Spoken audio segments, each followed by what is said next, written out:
Hope you can hear me well. This is Caroline and welcome to our online patient meeting. And I am your host as always. And today with us, you can already see her. It's Dr. Hana Visnova. Hi, Dr. Hana. Can you hear me well? Hi, good afternoon. I can hear you well. Perfect. Thank you so much for confirming this for me.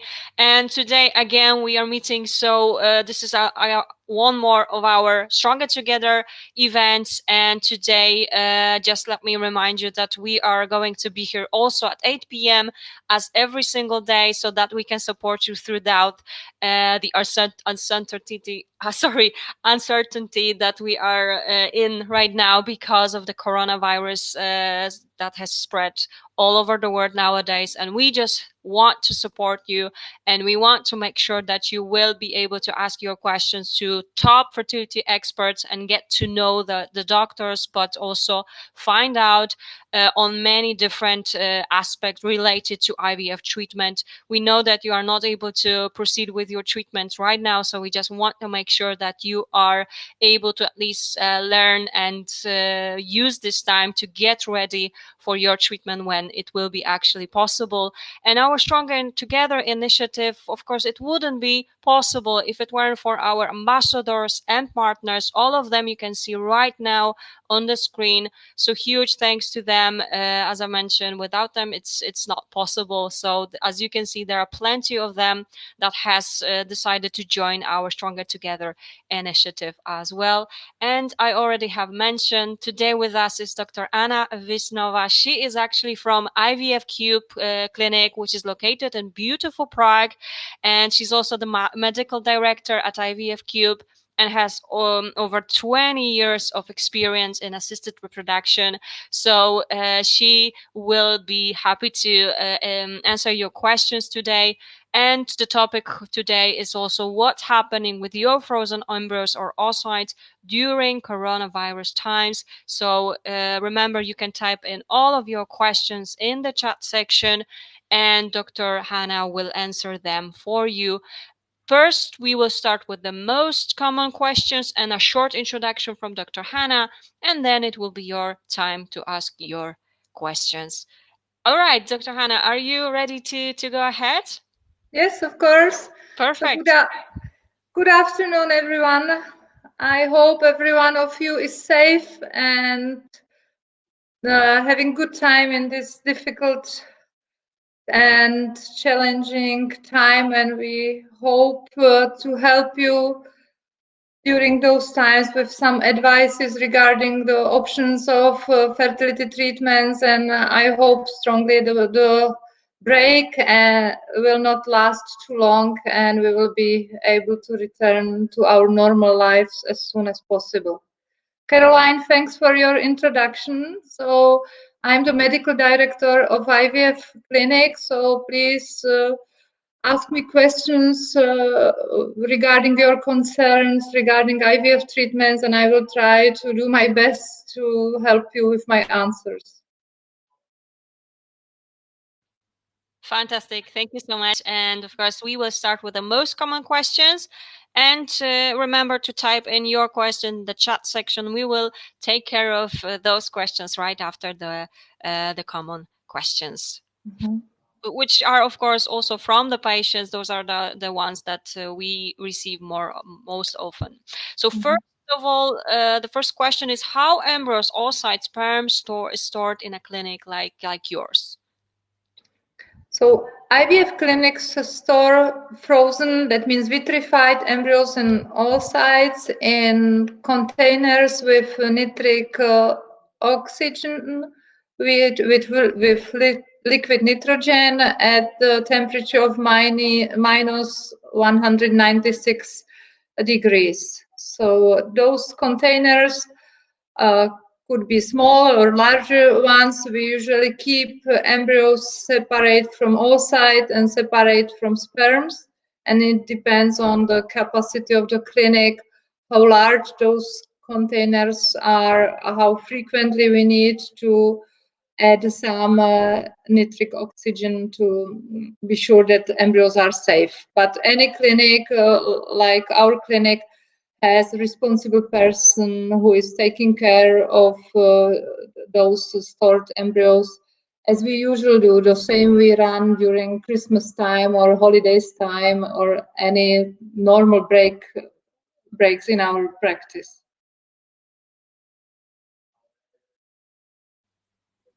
Perfect. Thank you so much for answering the very first question. Let's go to the next one. So, what is the monitoring process? Who is responsible for it? Mm-hmm. So the normal monitoring process depends on the local practice of each clinic, but usually those containers, the quality visual assessment of the quality of storage is done on a daily basis. There are then some monitoring options to measure the level of nitric of oxygen. Then you have also options of electronic, so semi-automatic monitoring systems with sensors to measure the concentration. In our clinic, we need to replace or to add some liquid nitrogen twice a week. Mm-hmm. Okay. And the person responsible is usually,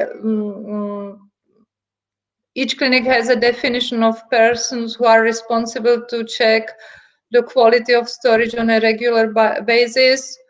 In our country, we share duties, and there is a list of persons who have access to the laboratory and who have skills and experiences to take care of embryos.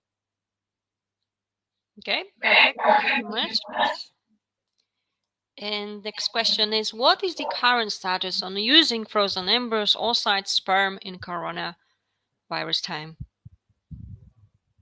As far as I'm informed, was a recommendation of International Society of the ESHRE Society in Europe issued in the middle of March to stop any IVF treatments and to keep embryos and sperms frozen until the healthcare system is safe or the current dramatic situation calms down, not to expose the healthcare system to additional risk of patients seeking any kind of treatment like complications in early pregnancies. So most clinics, I believe, have stopped embryo transfers, and those clinics do now not provide any fresh treatments.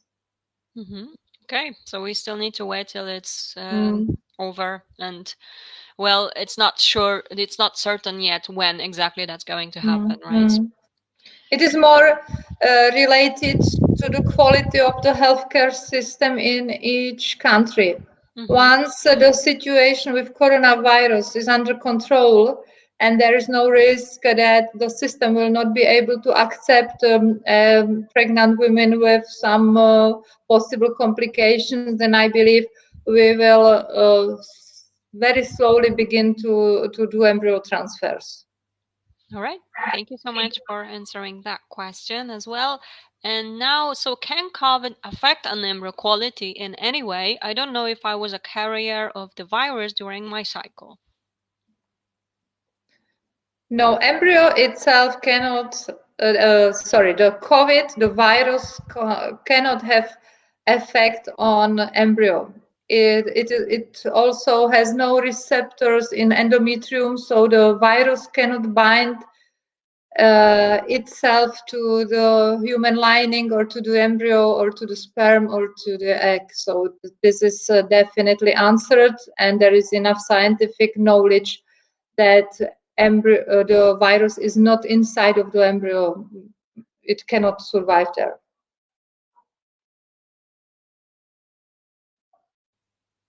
All right, perfect. Thank you so much again for answering that question. We will slowly start with your questions, so just let me remind you can type in any questions that you have in mind, and Dr. Hana will answer it for you. But now let's go to the next question that we have. What if I have frozen embryos at one of the clinics in the Czech Republic and I'm on the age limit threshold? Clock is ticking, clinics are closed. What could you advise? This is very difficult questions because no one can assure you how soon will the borders open or which countries will allow travel and which countries remain closed. So, but as far as I am informed, there are some transport companies offering transport of embryos in European Union. So once you are very close to the legal age limit of treatment in Czech Republic, and if during next weeks there will not be any signs of travel options and the travel ban will last for longer time, you can consider to contact some of those transport companies and arrange transfer of your embryos to a different country with higher age limit. Okay. Thank you so much again for answering this question. And now it is the last question when it comes to those common ones. So then we will go ahead with your questions. So go ahead and type them all in. And the question is, can COVID impact egg donation availability and safety? Would you be able to qualify donors without testing them for the virus? So if the COVID infection affects the donor in the middle of her stimulation, then we will need to cancel the stimulation immediately because she will be at health risk of pneumonia, so she will not be able to attend for egg collection, and even the donor will present a risk for any medical personnel, so for our nurses or doctors or anesthetists during the procedure. But the most important is that the donor herself, if she gets sick with COVID, she cannot proceed with the treatment. She needs to stop immediately because it has no sense to continue. So if there will be a really high degree of infected people, then there might be a shortage of available donors or longer waiting times. And I believe we should test them prior to starting the stimulation to be sure that we will not face any unexpected events, or to minimize the risk that she will get affected later, or that we will recognize her infection later during the stimulation period. All right. Thank you so much for, again, answering that question. Very important one for sure for many patients. And so, as I mentioned, that was our last question for when it comes to those most common ones. However, now we will go to your questions. We do have one question here, but remember, if you have anything that is bugging you that you would like to ask, just go ahead and type it in, and Dr. Hana will definitely try to help you out as much as possible. And now let me go to the very first question. So, when do you think Prague will open up again? We were successful with a fresh donor egg transfer last year and now have a 4-month-old baby boy. We have 3 more embryos on ice and planning to be there in October to do frozen embryo transfer. Will the Czech Republic be open at that time with this COVID-19? Thank you for your question. I'm afraid this is a question which I'm unable to answer, as I am not a politician and I can't predict right now how long will the pandemic situation last. In our country, there are now short trips to Czech Republic for 24 hours. Stay in Czech Republic will be probably soon available, but only for people who travel for only 24 hours, and probably airports remain closed for longer time. So it depends on which country you live in. If you need to fly over, then you need to wait until airports and airlines can open their normal flight schedules. Otherwise, from neighborhood countries, once the borders are open, if we speak about Germany or Austria, maybe there will be an option to travel to cross the border if you don't stay in Czech Republic longer as 24 hours.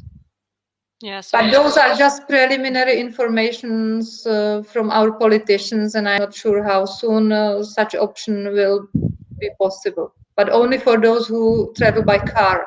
So if you live in UK or in some other country in longer distance from Czech Republic, then this is more related to airlines and airports. yeah, so still we need to wait for the actual information, official information that the airlines are still like will start working, etc., and then it will But be the easier. situation is so dynamic. It is changing. Sometimes you receive different information twice a day, and you can get some information from your country, and different information could be available in our country. So really, you need to be very flexible and check all available informations almost on a daily or weekly basis, because a statement from last week is probably not valid during this week. Yeah. Yes, and actually the patient has added that she's coming from the US, so definitely we would need to wait for the airlines to Yeah. start working for sure, right? Okay, so hopefully, fingers crossed, it will be possible. Well, October seems far away, so hopefully that is going to be definitely possible.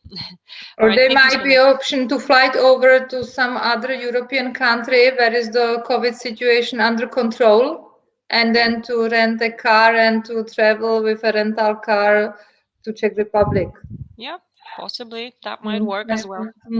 Thanks. Thank you so much again for answering the question as well.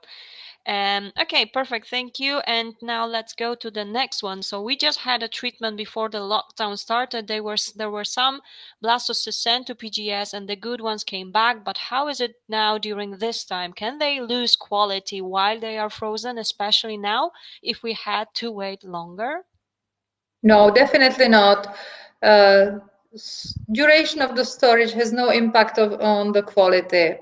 There is no difference if your embryos were stored for 2 months or 2 years or 4 years. So this is nothing to be worried about. Yeah, so they will be in the exact same quality Yeah.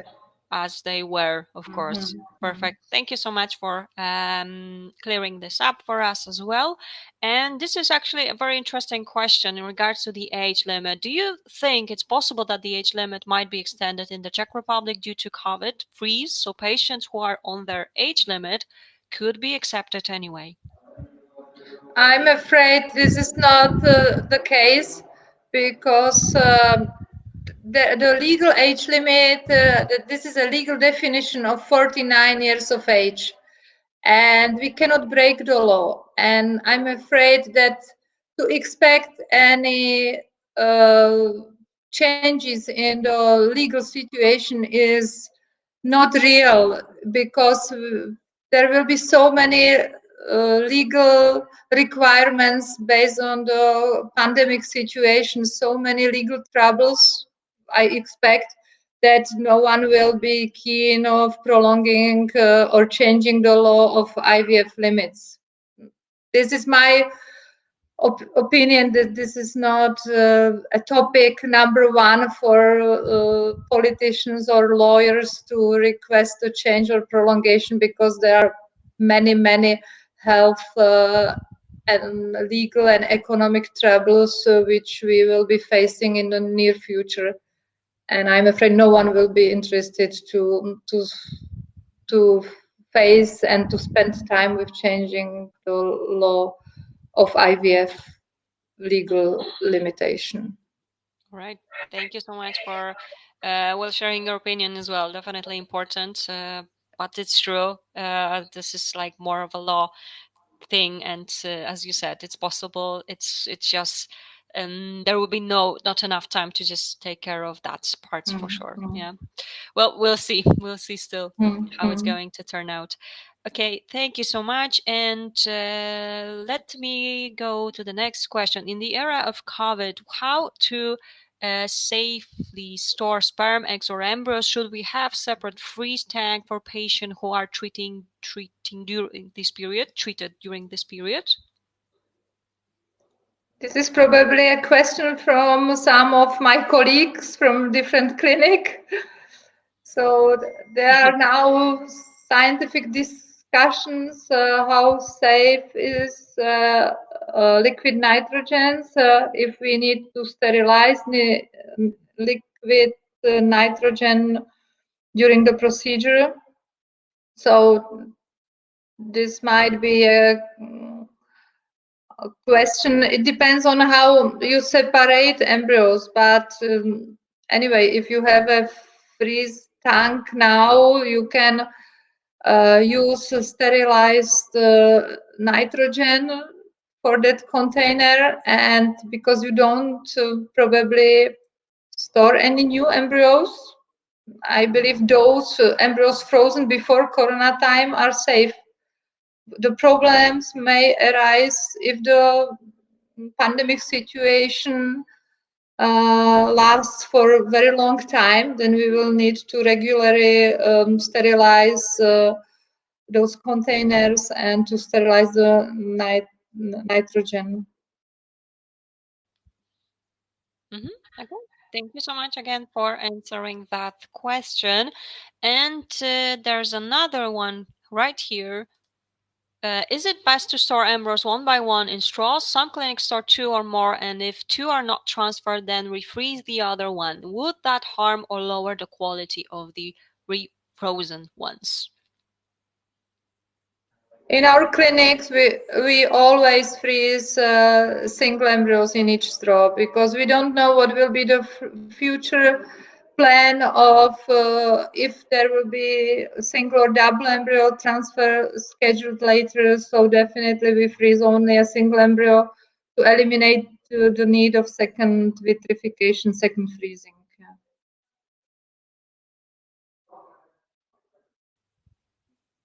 Perfect. Thank you so much again for answering that one. And right now, I don't see any questions, but someone is typing. So, of course, let's give it a minute and see and wait for that, I believe, question. And remember just to type it all in so that Dr. Hannah can answer them for you and we can help you out as much as possible. Let's wait. Someone is still typing. Okay. There's the question right here about transportation. So you spoke about transport. How safe is such a transport regarding losing quality? How long does such a transport take? So transport companies need a license. So they undergo a strict licensing process to receive the permit to transfer human tissues and human cells. And each country has authorities to control the safety and quality of transport. So if you, and only a transport company with a license is allowed to transfer your embryos. So this is a very safe process. And the duration of transport depends on the distance, depends on how far is the clinic or the country. You can imagine if they take your embryos in transport container by car, then this will take depends on the distance between your city and the city of storage of embryos. If they need to fly over, then there again is the problem with airlines and airports, how soon they will be able to arrange the transport. Okay, thank you again for that. And I believe you, of course, this is something you can offer, right? Do you offer egg donors at your clinic? But could you tell us a bit on that as well? Yes, we do run the egg donation program. Especially, we offer fresh egg donation treatments. We don't arrange any egg sharing. We have a quite large database of more as 800 donors, and we hope to return to a very frequent egg donation program shortly after the corona crisis is over. And can you tell us what kind of donors do you have? I mean, whether Caucasian only or some other. We have only Caucasian donors coming from Czech Republic. The database is quite extensive, so we can match phenotype requirements, but only in terms of Caucasian. So that means a pale skin type, and we don't have any Afro-American donors or Asian donors. Unfortunately, we don't have a large community of foreigners living in Czech Republic to be available for donation. All right, thank you. But just curiosity, but the donors have to be like of Czech Republic nationality, or it's not necessarily? It's not necessary, but donors from abroad are simply not available because the egg donation is time-consuming process, and there are repeated appointments necessary, and plenty of blood tests and genetical testing is mandatory in our country, so is impossible to recruit donors from abroad. Okay, thank you so much for answering that question. And we have another one right here. So what if I'm COVID carrier, not sick during an embryo transfer, and I don't know that? Do you think it may have any negative impact on the embryo transfer and or implantation or pregnancy? I believe myself, but there are very limited data addressing this topic. But I believe if you don't develop severe COVID complications like pneumonia, then the infection just affects your lungs or nasopharynx, so just this area, and it is not transferred to the womb, so it will not have any impact on the embryo quality, and it has no possible impact on the success rate.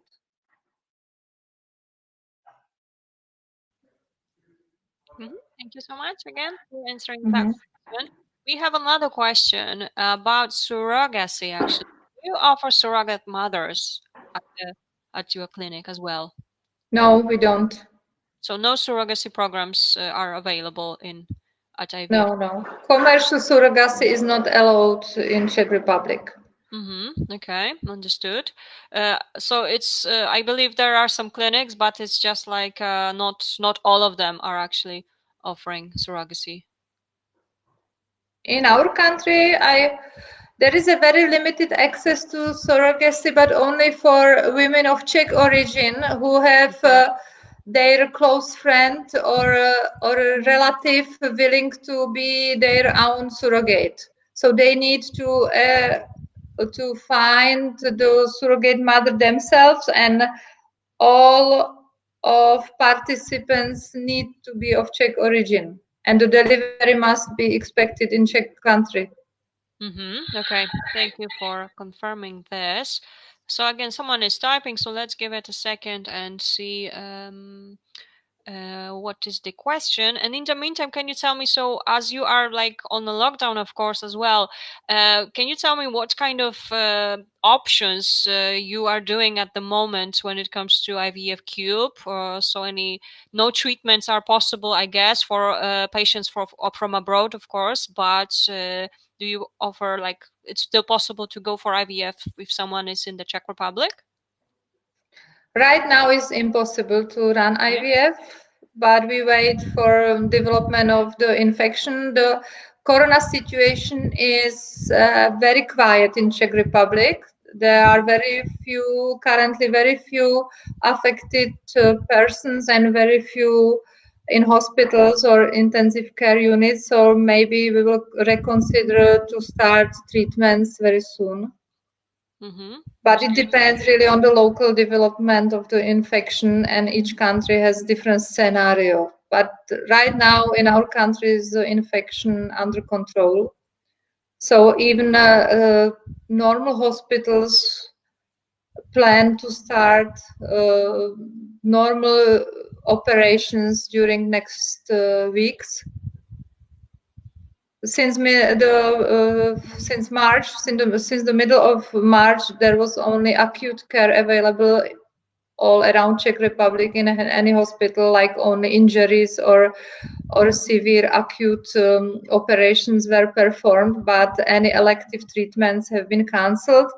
But because the situation has calmed down, there is a plan to start elective operations as well. So along with this decision, I believe we will change the plan and we will start to run the treatment for women living in Czech Republic. Okay. I hope very soon. But right now we do just some ultrasound checkups. We run a lot of Skype consultations. And of course, those women who live nearby, if they have any gynecological troubles or any pain or any bleedings, or pregnant women seeking advice, they can visit us personally, and we try to help them, even if they are not patients of our own clinic. We just offer now normal pregnancy care to anyone who has no access to her normal gynecologist or obstetrician. Okay, thank you so much for answering that one as well, additional one. And right now there's another question. It's a follow-up when it comes to surrogacy, but if you could take a look, perhaps an advice. So if the intended parents had a good friend who would agree to be their surrogate mother, would the intended parent who are not Czech, would they still be the legal parents at birth? I need to read the question again. So, if the intended parents had a good friend who would agree to be their surrogate mother, would the intended parents who are not Czech, would they still be the legal parents at birth?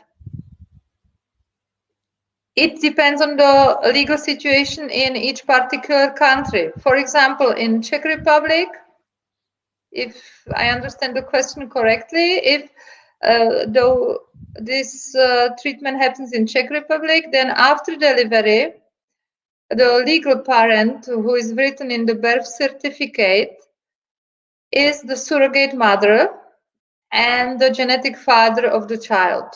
So the partner who gave the sperm for the fertilization.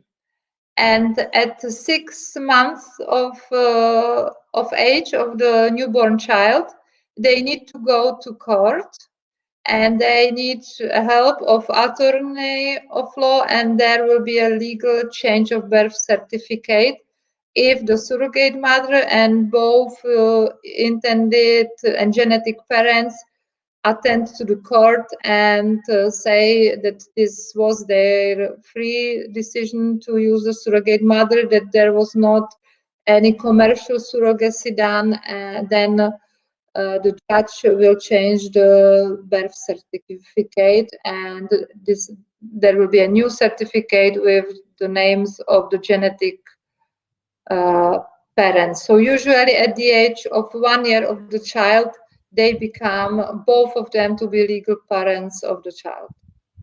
Okay. But this is the local situation in Czech Republic. Of course. I don't know where you live, where the person asking the question is living. So of course it can change. Of course, not everywhere surrogacy is even possible. So of course that's for sure. Thank you for answering that question. At the moment, I do not have any other questions, but let's give it a minute. Perhaps you have some other questions you would like to ask. If you do, then go ahead and type this in so that Dr. Hana can help you out a bit. If not, we will be slowly finishing. So yes, someone is typing. So let's give it a minute and see if we have another question. If not, we will finish for today. But let's wait a minute.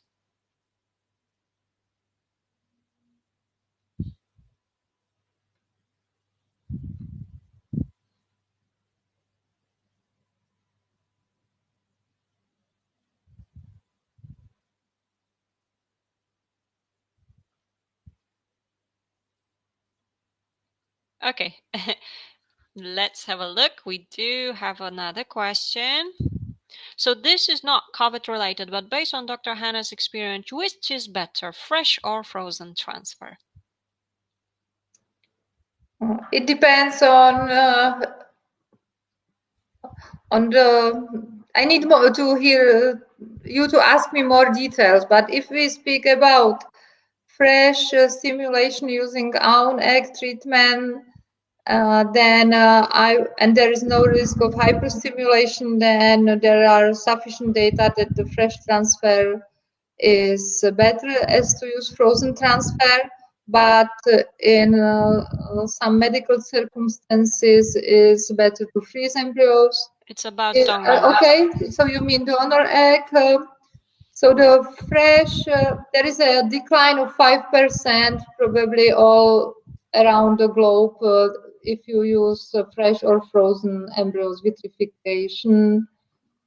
There is maybe 5% decline because of vitrification of embryos. So definitely, if there is a good option to arrange a fresh transfer, then I will recommend to do a fresh egg donation. So it's like 5% difference. However, you have mentioned before that at the IVF CUBE, you are just doing mostly those fresh transfers as well, correct? Yeah. Of course, this is much more difficult for travel arrangements and treatment arrangements because we need to synchronize treatment of the donor and treatment of the recipient. So there might be more issues to address, and the recipients need to be more flexible to arrange the treatment. But because there is a statistical evidence of better success rate, then we prefer to do so, despite the workload needed for a fresh transfer. Okay, thank you so much for answering that question for us as well. In the meantime, we did receive another question, so let's have a look. Are you open for patients from abroad in case they can get to the Czech Republic? Of course, we do have a lot of patients coming from abroad, especially from European countries, but we have also some patients from Australia, from US, from Canada. So as long as they are able to just simply travel to the Czech Republic, you would be able to treat them even, well, not right now. Of course. Even right now? Right now is impossible because of the travel ban, but we hope the situation will get back to normal soon, and then we will be really happy to see patients from abroad visiting our clinic again. And I hope we have a good reputation abroad, and we have a multilingual team. So our team is speaking German, English, Italian, so we can invite patients from other countries to be treated in our clinic. Okay. And there's like a follow-up question. So are there any restrictions these days at your clinic? You have mentioned that a bit, but if you could add something to this, perhaps. Of course, we try to maintain the best hygienic conditions of the clinic as possible. We have an intensive system of disinfection. We have some protective tools for the medical personnel, and we also request patients to wear to adhere to those criteria what we want them to follow, so not to have too many people in the waiting room. We want them to disinfect their hands once they arrive to the clinic. They need to wear a face mask during the stay in our clinic. Actually, in Czech country is now mandatory wearing of face mask is required. And also we would request patients to be tested for COVID before they attend to the clinic. Once we decide to start the treatment, we will request the test for COVID. But now, as I told you, we don't run any fresh treatments yet, but I hope we will start soon.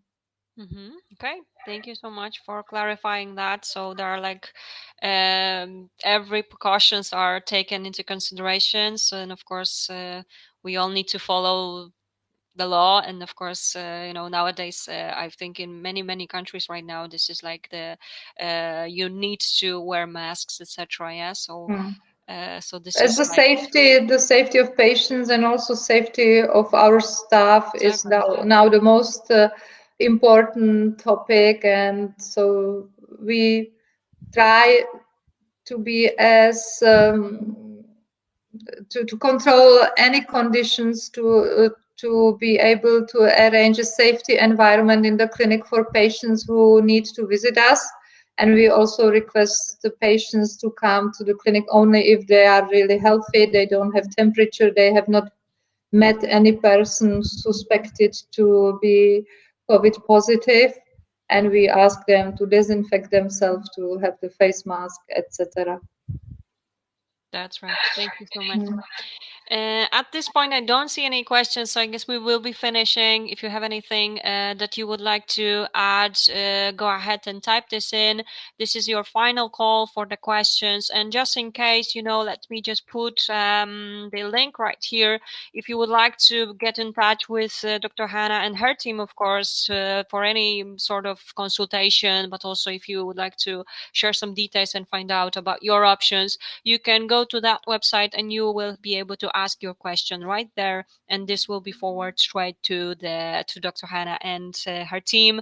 So as I don't see any questions, thank you so much, Dr. Hana, for joining our Stronger Together initiative. It is really good to have you here. This is not your first, maybe online patient meeting first one, but you already had been with us through the IVF webinars. So thank you for coming back to us as well. And is there anything else you would like to add? I would thank everyone for attention. I hope I have helped a little bit with my answers, and please stay safe, everyone, and all the best and safety and good health to you and your families. And hope to see some of you soon in Prague. Perfect. Thank you so much. Exactly. So, as I mentioned, if you would like to get in touch with the team, go ahead and just check it right there. Thank you all for joining us today. As you know, there will be another event coming, Dr. Hana. There are just some thank yous, so go ahead and see it. So happy to. So I'm happy to share it with you that there are patients here that definitely have been happy with how you have been able to help them a bit, even if a bit. And so right now, thank you so much for joining once again. We will now finish. However, please remember and stay tuned because we will have another IVF webinar tonight, actually at 8 p.m. UK time. So you can join us and you will be able to ask your question again. Dr. Andreas will be with us from Eugene Clinic. This time we will go to Spain. But remember, you can also follow us on YouTube channel. You will be up to date when this online patient meeting will be uploaded. You will be able to, you will be notified. As always, it has been recorded, so you will have a chance to rewatch it as well. Thank you again, Dr. Hana. Have a lovely evening. Thank you all. Good night. Thank you. Good night. Thank you. Bye. Stay safe. Bye.